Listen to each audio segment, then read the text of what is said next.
आज का दिन सेवा, त्याग और करुणा को अपने जीवन में महत्व देने का अवसर है। ईसा मसीह ने कहा, गरीबों को हमारा उपकार नहीं, हमारा स्वीकार चाहिए। सेंट ल्यूक के गॉस्पेल में लिखा है, जीसस ने न केवल गरीबों की सेवा की है, बल्कि गरीबों के द्वारा की गई सेवा की भी सराहना की है। और यही तो असली एम्पावरमेंट है। इससे जुड़ी एक कहानी भी बहुत प्रचलित है।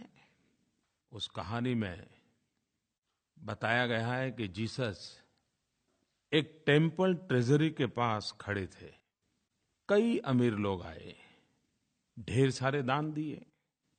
उसके बाद एक गरीब विधवा आई और उसने 2 तांबे के सिक्के डाले।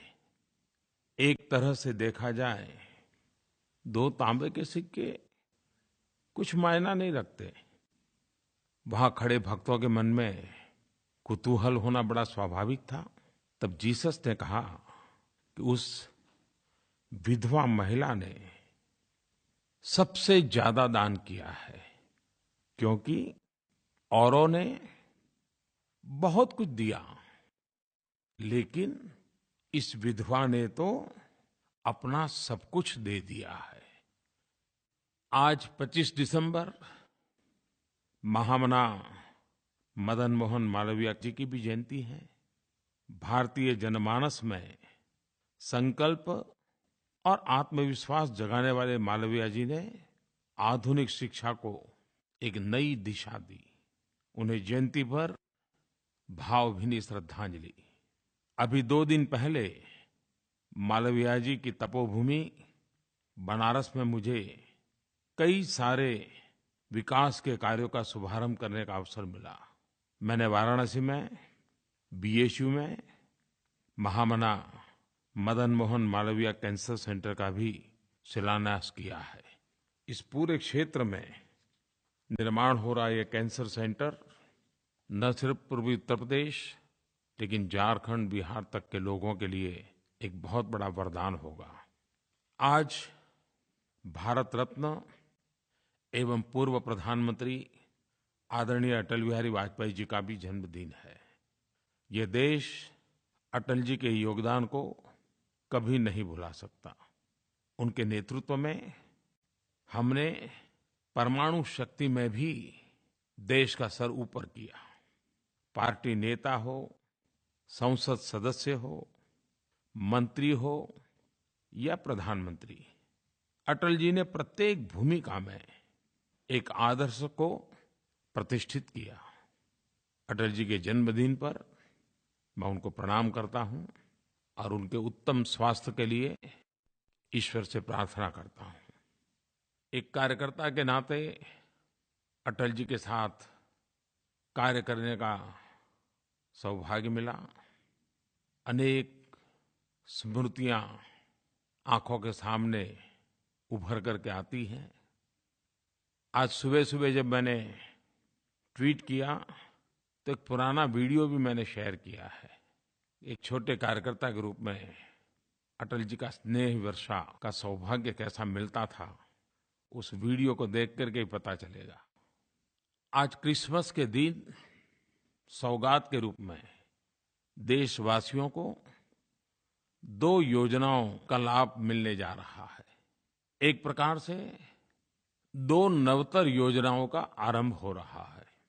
पूरे देश में गांव हो या शहर हो, पढ़े लिखे हो या अनपढ़ हो, कैशलेस क्या है, कैशलेस कारोबार कैसे चल सकता है, बिना कैश खरीदारी कैसे की जा सकती है, चारों तरफ एक जिज्ञासा का माहौल बना है।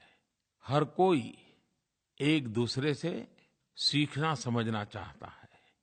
इस बात को बढ़ावा देने के लिए, मोबाइल बैंकिंग को ताकत मिले इसलिए, ई-पेमेंट की आदत लगे इसलिए भारत सरकार ने ग्राहकों के लिए और छोटे व्यापारियों के लिए प्रोत्साहन योजना का आज से प्रारंभ हो रहा है। ग्राहकों को प्रोत्साहन करने के लिए योजना है लकी ग्राहक योजना, और व्यापारियों को प्रोत्साहन करने के लिए योजना है डिजी धन व्यापार योजना। आज 25 दिसंबर को क्रिसमस की सौगात के रूप में 15,000 लोगों को ड्रॉ सिस्टम से इनाम मिलेगा और 15,000 के हरेक के खाते में 1-1 हज़ार रुपये का इनाम जाएगा। और ये सिर्फ आज एक दिन के लिए नहीं है, ये योजना आज से शुरू होकर के 100 दिन तक चलने वाली है। हर दिन 15,000 लोगों को 1-1 हज़ार रुपये का इनाम मिलने वाला है। 100 दिन में लाखों परिवारों तक करोड़ों रुपयों की सौगात पहुंचने वाली है। लेकिन ये इनाम के हकदार आप तब बनेंगे जब आप mobile banking, e banking, RuPay card, UPI, USSD, ये जितने डिजिटल भुगतान के तरीके हैं उनका उपयोग करोगे। उसी के आधार पर ड्रॉ निकलेगा। इसके साथ-साथ ऐसे ग्राहकों के लिए सप्ताह में एक दिन बड़ा ड्रॉ होगा, जिसमें इनाम भी लाखों में होंगे। और 3 महीने के बाद 14 अप्रैल डॉक्टर बाबा साहब आम्बेडकर की जन्म जयंती है। उस दिन एक बम्पर ड्रॉ होगा, जिसमें करोड़ों के इनाम होंगे। डिजी धन व्यापार योजना प्रमुख रूप से व्यापारियों के लिए है। व्यापारी स्वयं इस योजना से जुड़े और अपना कारोबार भी कैशलेस बनाने के लिए ग्राहकों को भी जोड़े। ऐसे व्यापारियों को भी अलग से इनाम दिए जाएंगे और ये इनाम हजारों की तादाद में है। व्यापारियों को अपना व्यापार भी चलेगा और ऊपर से इनाम का अवसर भी मिलेगा। ये योजना समाज के सभी वर्गों, खास करके गरीब एवं निम्न मध्यम वर्ग, उनको केंद्र में रख करके बनाई गई है। और इसलिए जो 50 रुपये से ऊपर खरीदते हैं और 3,000 से कम पैसों की खरीदी करते हैं, उन्हीं को इसका लाभ मिलेगा। 3,000 रुपये से ज्यादा खरीदी करने वाले को इस इनाम का लाभ नहीं मिलेगा। गरीब से गरीब लोग भी यूएसएसडी का इस्तेमाल कर फीचर फोन, साधारण फोन के माध्यम से भी सामान खरीद भी सकते हैं, सामान बेच भी सकते हैं और पैसों का भुगतान भी कर सकते हैं। और वे सब इस इनाम योजना के लाभार्थी भी बन सकते हैं। ग्रामीण क्षेत्रों में भी लोग एईपीएस के माध्यम से खरीद बिक्री कर सकते हैं और वे भी इनाम जीत सकते हैं। कईयों को आश्चर्य होगा, भारत में आज लगभग 30 करोड़ रुपए कार्ड हैं, जिसमें से 20 करोड़ गरीब परिवार जो जनधन खाता वाले लोग हैं उनके पास है। ये 30 करोड़ लोग तो तुरंत इस इनामी योजना का हिस्सा बन सकते हैं। मुझे विश्वास है कि देशवासी इस व्यवस्था में रुचि लेंगे और आपके अगल-बगल में जो नौजवान होंगे वो जरूर इन चीजों को जानते होंगे। आप थोड़ा सा उनको पूछोगे वो बता देंगे। अरे आपके परिवार में भी 10वीं 12वीं का बच्चा होगा तो वो भी भली-भांति ये चीज आपको सिखा देगा। ये बहुत सरल है। जैसे आप मोबाइल फोन से व्हाट्सएप भेजते हैं ना, उतना ही सरल है। मेरे प्यारे देशवासियों, मुझे ये जानकर के खुशी होती है कि देश में टेक्नोलॉजी का उपयोग कैसे करना, ई पेमेंट कैसे करना, ऑनलाइन पेमेंट कैसे करना, इसकी जागरूकता बहुत तेजी से बढ़ रही है। पिछले कुछ ही दिनों में कैशलेस कारोबार, बिना नगद का कारोबार 200 से 300% बढ़ा है। इसको बढ़ावा देने के लिए भारत सरकार ने एक बहुत बड़ा फैसला लिया है। ये फैसला कितना बड़ा है इसका अंदाज तो व्यापारी बहुत अच्छी तरह लगा सकते हैं। जो व्यापारी डिजिटल लेनदेन करेंगे, अपने कारोबार में नगद के बजाय ऑनलाइन पेमेंट की पद्धति विकसित करेंगे, ऐसे व्यापारियों को इनकम टैक्स में छूट दे दी गई है। मैं देश के सभी राज्यों को भी बधाई देता हूँ, यूनियन टेरिटरी को भी बधाई देता हूँ। सबने अपने-अपने प्रकार से इस अभियान को आगे बढ़ाया है। आंध्र के मुख्यमंत्री श्रीमान चंद्रबाबू नायडू के अध्यक्षता में एक कमेटी भी बनाई है, जो इसके लिए अनेक योजनाओं पर विचार कर रही है। लेकिन मैंने देखा कि सरकारों ने भी अपने तरीके से कई योजनाएं आरंभ की हैं, लागू की हैं। किसी ने मुझे बताया कि असम सरकार ने प्रॉपर्टी टैक्स और व्यापार लाइसेंस फी का डिजिटल भुगतान करने पर 10% छूट देने का निर्णय किया है। ग्रामीण बैंकों के ब्रांच अपने 75% उपभोक्ता से जनवरी से मार्च के बीच कम से कम 2 डिजिटल ट्रांजैक्शन करवाते हैं तो उन्हें सरकार की ओर से 50,000 रुपये इनाम मिलने वाले हैं। 31 मार्च 2017 तक अगर 100% डिजिटल ट्रांजैक्शन करने वाले गांवों को सरकार की ओर से उत्तम पंचायत फॉर डिजी ट्रांजैक्शन के तहत 5 लाख रुपए का इनाम देने की उन्होंने घोषणा की है। उन्होंने किसानों के लिए डिजिटल कृषण शिरोमणि, असम सरकार ने ऐसे पहले 10 किसानों को 5,000 रुपया इनाम देने का निर्णय किया है, जो बीज और खाद की खरीद के लिए पूरी तरह डिजिटल भुगतान का इस्तेमाल करते हैं। मैं असम सरकार को बधाई देता हूं, लेकिन इस प्रकार से इनिशिएटिव लिए सभी सरकारों को बधाई देता हूं। कई ऑर्गेनाइजेशंस ने भी गांव गरीब किसानों के बीच डिजिटल लेनदेन को बढ़ावा देने के कई सफल प्रयोग किए हैं। मुझे किसी ने बताया GNFC, Gujarat Narmada valley fertilizer और केमिकल लिमिटेड, जो मुख्यतः खाद का काम करता है, उन्होंने किसानों को सुविधा हो इसलिए 1000 पॉश मशीन खाद जहां बेचते हैं वहां लगाए हैं और कुछ ही दिनों में 35,000 किसानों को 5 लाख खाद के बोरे डिजिटल भुगतान के माध्यम से कर दिए। और ये सब सिर्फ 2 हफ्ते में किया। और मजा ये है कि पिछले वर्ष की तुलना में जीएनएफसी की खाद की बिक्री में 27% बढ़ोतरी हुई है। भाइयों बहनों, हमारी अर्थव्यवस्था में, हमारी जीवन व्यवस्था में इनफॉर्मल सेक्टर बहुत बड़ा है और ज्यादातर इन लोगों को मजदूरी का पैसा, काम का पैसा या पगार नगद में दिया जाता है, कैश में सैलरी दी जाती है। और हमें पता है उसके कारण मजदूरों का शोषण भी होता है। 100 रुपये मिलने चाहिए तो 80 मिलते हैं, 80 मिलने चाहिए 50 मिलते हैं। और इंश्योरेंस जैसे हेल्थ सेक्टर के दृष्टि से अन्य कई सुविधाएं होती है, उससे वो वंचित रह जाते हैं। लेकिन अब कैशलेस पेमेंट हो रहा है, सीधा पैसा बैंक में जमा हो रहा है। एक प्रकार से इनफॉर्मल सेक्टर फॉर्मल में कन्वर्ट होता जा रहा है। शोषण बंद हो रहा है। कट देना पड़ता है तो वो कट भी अब बंद हो रहा है। और मजदूर को, कारीगर को, ऐसे गरीब व्यक्ति को पूरे पैसे मिलना संभव हुआ है। साथ-साथ अन्य जो लाभ मिलते हैं, वे लाभ का भी वो हकदार बन रहा है।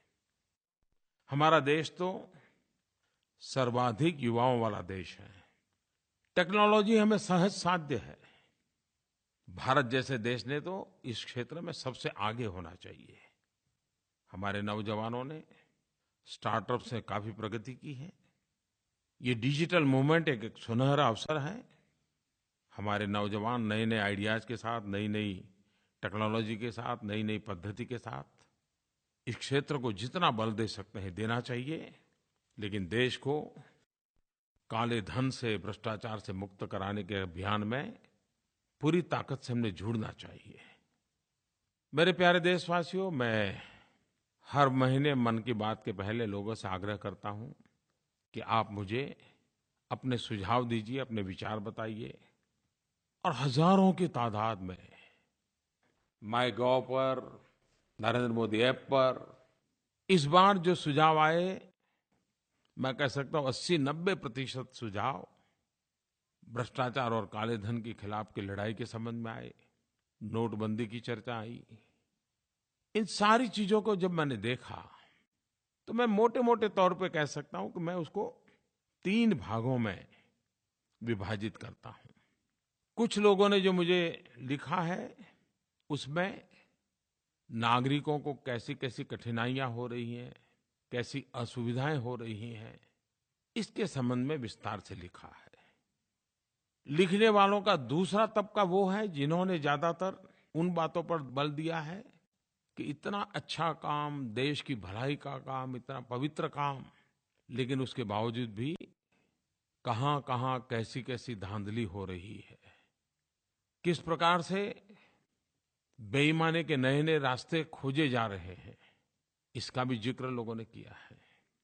और तीसरा वो तबका है जिन्होंने जो हुआ है उसका तो समर्थन किया है, लेकिन साथ-साथ ये लड़ाई आगे बढ़नी चाहिए। भ्रष्टाचार, काला धन पूर्णतया नष्ट होना चाहिए, इसके लिए और कठोर कदम उठाने चाहिए तो उठाने चाहिए। ऐसा बड़ा ही बल देकर के लिखने वाले लोग भी हैं।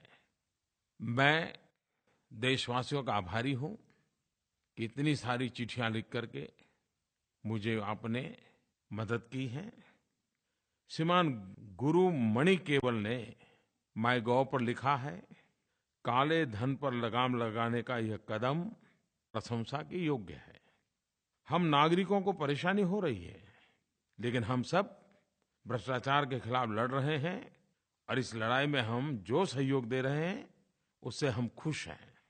हम भ्रष्टाचार, काला धन इत्यादि के खिलाफ मिलिट्री फोर्सेस की तरह लड़ रहे हैं। गुरु मणि केवल जी ने जो बात लिखी है, देश के हर कोने में से यही भावना उजागर हो रही है। हम सब इसको अनुभव कर रहे हैं। लेकिन ये बात सही है, जब जनता कष्ट झेलती है, तकलीफ झेलती है, तो कौन इंसान होगा जिसको पीड़ा ना होती हो। जितनी पीड़ा आपको होती है उतनी ही पीड़ा मुझे भी होती है। लेकिन एक उत्तम ध्येय के लिए, एक उच्च इरादे को पार करने के लिए साफ नियत के साथ जब काम होता है तो एक कष्ट के बीच, दुख के बीच, पीड़ा के बीच भी देशवासी हिम्मत के साथ डटे रहते हैं। ये लोग ही असल में एजेंट ऑफ चेंज, बदलाव के पुरोधा है। मैं लोगों को एक और कारण के लिए भी धन्यवाद देता हूं कि उन्होंने न केवल परेशानियां उठाई हैं, बल्कि उन चुनिंदा लोगों को करारा जवाब भी दिया है जो जनता को गुमराह करने की कोशिश कर रहे हैं। कितनी सारी अफवाहें फैलाई गई।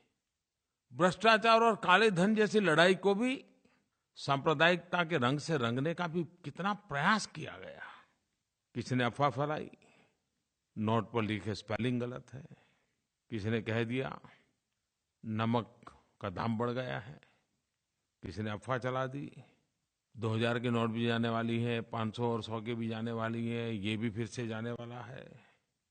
लेकिन मैंने देखा भांति-भांति अफवाहों के बावजूद भी देश बड़ा नहीं हुआ है।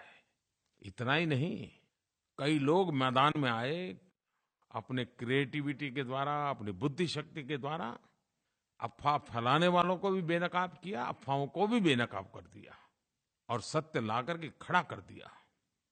मैं जनता के इस सामर्थ्य को भी शत-शत नमन करता हूँ। मेरे प्यारे देशवासियों, ये मैं साफ अनुभव कर रहा हूँ, हर पल अनुभव कर रहा हूँ। जब 125 करोड़ देशवासी आपके साथ खड़े हो, तब कुछ भी असंभव नहीं होता है। और जनता जनार्दन ही तो ईश्वर का रूप होती है। और जनता के आशीर्वाद ईश्वर के ही आशीर्वाद बन जाते हैं। मैं देश की जनता को धन्यवाद देता हूँ, उन्हें नमन करता हूँ कि भ्रष्टाचार और काले धन के खिलाफ इस महायज्ञ में लोगों ने पूरे उत्साह के साथ भाग लिया है। मैं चाहता था कि सदन में भ्रष्टाचार और काले धन के खिलाफ जो लड़ाई चल रही है, राजनीतिक दलों के लिए भी, पॉलिटिकल फंडिंग के लिए भी व्यापक चर्चा हो। अगर सदन चला होता तो जरूर अच्छी चर्चा होती। जो लोग अफवाहें फैला रहे हैं कि राजनीतिक दलों को सब छूटछाट है, ये गलत है। कानून सबके लिए समान होता है, चाहे व्यक्ति हो, संगठन हो या राजनीतिक दल हो। हर किसी ने कानून का पालन करना ही होता है और करना ही पड़ेगा। जो लोग खुल करके भ्रष्टाचार और काले धन का समर्थन नहीं कर पाते हैं, वे सरकार की कमियां ढूंढने के लिए पूरी देर लगे रहते हैं। एक बात ये भी आती है, बार-बार नियम क्यों बदलते हैं? ये सरकार जनता जनार्दन के लिए है। जनता का लगातार फीडबैक लेने का प्रयास सरकार करती है। जनता जनार्दन को कहाँ कठिनाई हो रही है, किस नियम के कारण दिक्कत आती है, उसका क्या रास्ता खोजा जा सकता है। हर पल सरकार एक संवेदनशील सरकार होने के कारण जनता जनार्दन की सुख सुविधा को ध्यान में रखते हुए जितने भी नियम बदलने पड़ते हैं, बदलती है, ताकि लोगों की परेशानी कम हो। दूसरी तरफ मैंने पहले ही दिन कहा था, 8 तारीख को कहा था, ये लड़ाई असामान्य है। 70 साल से बेईमानी और भ्रष्टाचार के काले कारोबार में कैसी शक्तियां जुड़ी हुई है, उनकी ताकत कितनी है। ऐसे लोगों से मैंने जब मुकाबला करना ठान लिया है, तो वे भी तो सरकार को पराजित करने के लिए रोज नए तरीके अपनाते हैं। जब वो नए तरीके अपनाते हैं तो हमें भी तो उसके काट के लिए नया तरीका अपनाना पड़ता है। तू डाल डाल तो मैं पात पात, क्योंकि हमने तय किया है कि भ्रष्टाचारियों को, काले कारोबारों को, काले धन को मिटाना है।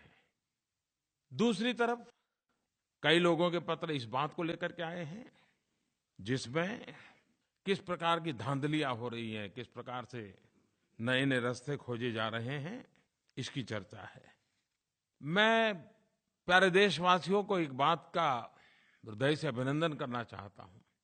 आज आप लोग टीवी पर, समाचार पत्रों में देखते होंगे, रोज नए नए लोग पकड़े जा रहे हैं, नोटें पकड़ी जा रही हैं, छापे मारे जा रहे हैं, अच्छे अच्छे लोग पकड़े जा रहे हैं। ये कैसे संभव हुआ है? मैं सीक्रेट बता दूं?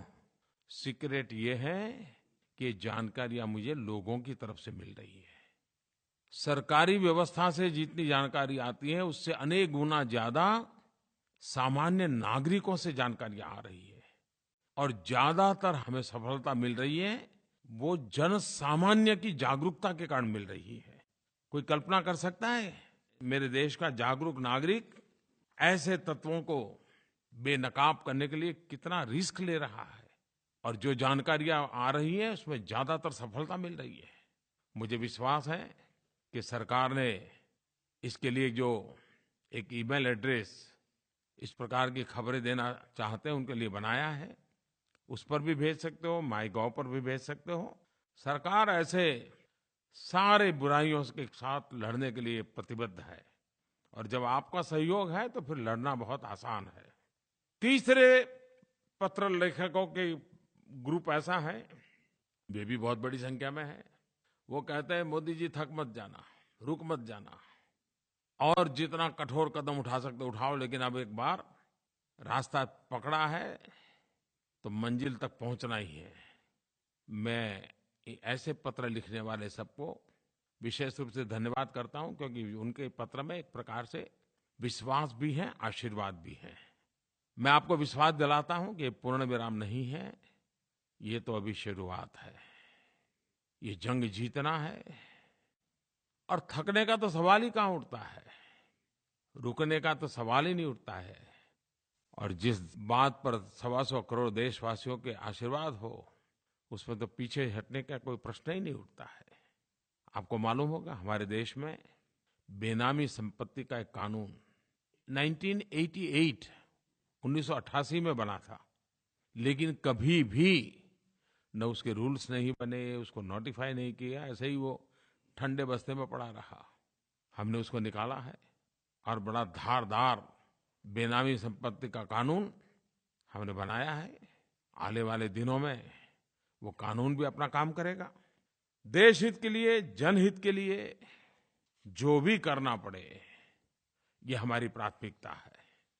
मेरे प्यारे देशवासियों, पिछली बार भी मन की बात में मैंने कहा था कि इन कठिनाइयों के बीच भी हमारे किसानों ने कड़ी मेहनत करके बुआई में पिछले साल का रिकॉर्ड तोड़ दिया। कृषि क्षेत्र की दृष्टि से ये शुभ संकेत है। इस देश का मजदूर हो, इस देश का किसान हो, इस देश का नौजवान हो, इन सब के परिश्रम आज नए रंग ला रहे हैं। पिछले दिनों विश्व के अर्थ मंच पर भारत ने अनेक क्षेत्रों में अपना नाम बड़े गौरव के साथ अंकित करवाया है। हमारे देशवासियों के लगातार प्रयासों का परिणाम है। अलग-अलग इंडिकेटर्स के जरिए भारत की वैश्विक रैंकिंग में बढ़ोतरी दिखाई दे रही है। वर्ल्ड बैंक की डूइंग बिजनेस रिपोर्ट में भारत की रैंकिंग बढ़ी है। हम भारत में बिजनेस प्रैक्टिसेस को दुनिया के बेस्ट प्रैक्टिसेस के बराबर बनाने का तेजी से प्रयास कर रहे हैं और सफलता मिल रही है। अंकटेड उसके द्वारा जारी वर्ल्ड इन्वेस्टमेंट रिपोर्ट के अनुसार top prospective host economies for 2016-18 में भारत का स्थान तीसरा पहुंच गया है। वर्ल्ड इकोनॉमिक फोरम के ग्लोबल कॉम्पिटिटिवनेस रिपोर्ट में भारत ने 32 रैंक की छलांग लगाई है। ग्लोबल इनोवेशन इंडेक्स 2016 में हमने 16 स्थानों की बढ़त हासिल की है और वर्ल्ड बैंक के लॉजिस्टिक्स परफॉर्मेंस इंडेक्स 2016 में 19 रैंक की बढ़ोतरी हुई है। कई रिपोर्ट ऐसे हैं जिसके मूल्यांकन भी इसी ओर इशारा करते हैं। भारत तेजी से आगे बढ़ रहा है। मेरे प्यारे देशवासियों, इस बार संसद का सत्र देशवासियों की नाराजगी का कारण बना। चारों तरफ संसद के गतिविधि के संबंध में रोष प्रकट हुआ। राष्ट्रपति, उपराष्ट्रपति जी ने भी प्रकट रूप से नाराजगी व्यक्त की। लेकिन इस हालात में भी कभी-कभी कुछ अच्छी बात भी हो जाती है और तब मन को एक बहुत संतोष मिलता है। संसद के हो हल्ले के बीच एक ऐसा उत्तम काम हुआ जिसकी तरफ देश का ध्यान नहीं गया है। भाइयों बहनों, आज मुझे इस बात को बताते हुए गर्व और हर्ष की अनुभूति हो रही है कि दिव्यांग जनों पर जिस मिशन को लेकर के मेरी सरकार चली थी, उससे जुड़ा एक बिल संसद में पारित हो गया। इसके लिए मैं लोकसभा और राज्यसभा के सभी सांसदों का आभार व्यक्त करता हूं। देश के करोड़ों दिव्यांग जनों की तरफ से आभार व्यक्त करता हूं। दिव्यांगों के लिए हमारी सरकार कमिटेड है। मैंने निजी तौर पर भी इसे लेकर मुहिम को गति देने की कोशिश भी की है। मेरा इरादा था दिव्यांग जनों को उनका हक मिले, सम्मान मिले, जिसके वो अधिकारी हैं। हमारे प्रयासों और भरोसों को हमारे दिव्यांग भाई बहनों ने उस वक्त और मजबूती दी जब वे पैरालंपिक्स में 4 मेडल जीत करके ले आए। उन्होंने अपनी इस जीत से न केवल देश का मान बढ़ाया, बल्कि अपनी क्षमता से लोगों को आश्चर्यचकित भी कर दिया।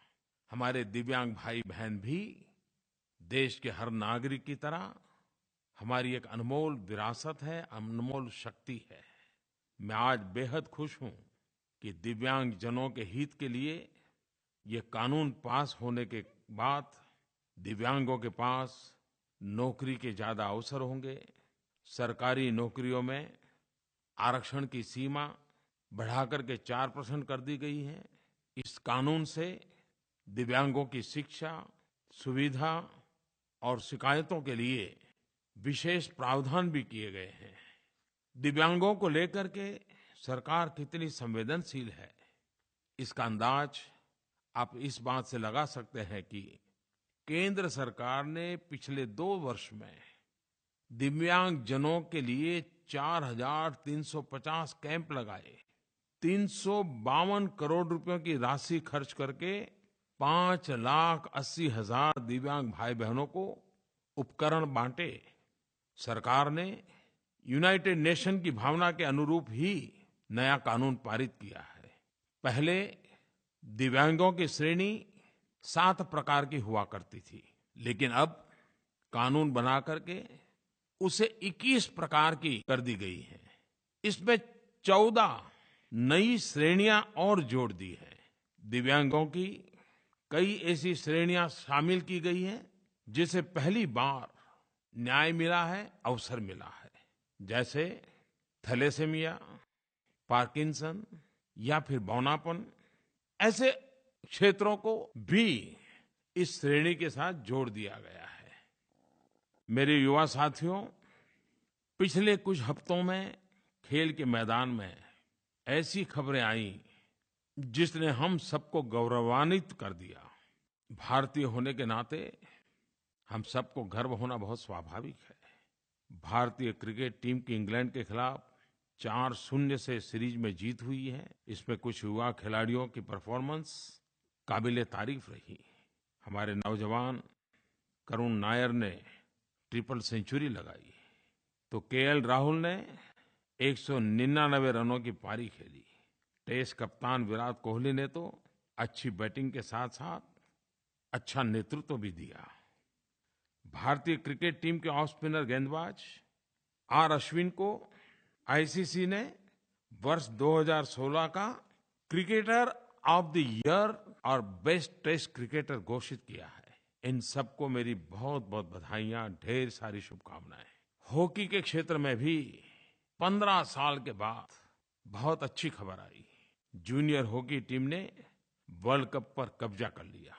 15 साल के बाद यह मौका आया है जब जूनियर हॉकी टीम ने वर्ल्ड कप जीता। इस उपलब्धि के लिए नौजवान खिलाड़ियों को बहुत बहुत बधाई। ये उपलब्धि भारतीय हॉकी टीम के भविष्य के लिए शुभ संकेत है। पिछले महीने हमारी महिला खिलाड़ियों ने भी कमाल करके दिखाई। भारत की महिला हॉकी टीम ने एशियन चैंपियन ट्रॉफी भी जीती और अभी कुछ ही दिन पहले अंडर 18 एशिया कप भारत की महिला हॉकी टीम ने ब्रॉन्ज मेडल हासिल किया। मैं क्रिकेट और हॉकी टीम के सभी खिलाड़ियों को हृदय से बहुत बहुत अभिनंदन करता हूं। मेरे प्यारे देशवासियों, 2017 का वर्ष नए उमंग और उत्साह का वर्ष बने।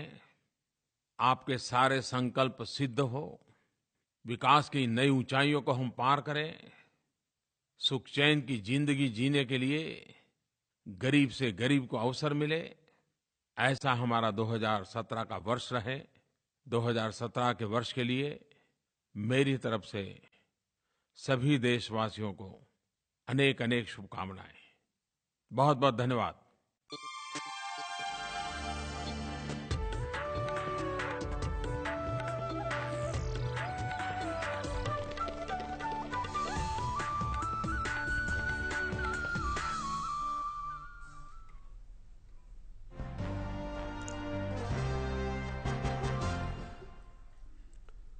नमस्कार, बहुत बहुत स्वागत है आप सभी का मन की बात कार्यक्रम के खास प्रसारण में, जिसमें अभी आपने मन की बात कार्यक्रम का प्रसारण सुना। और साल 2016 का अंत हो रहा है। इस साल का अंतिम मन की बात कार्यक्रम का संस्करण, जिसमें प्रधानमंत्री नरेंद्र मोदी ने साल 2017 के लिए तमाम देशवासियों को शुभकामनाएं दी हैं।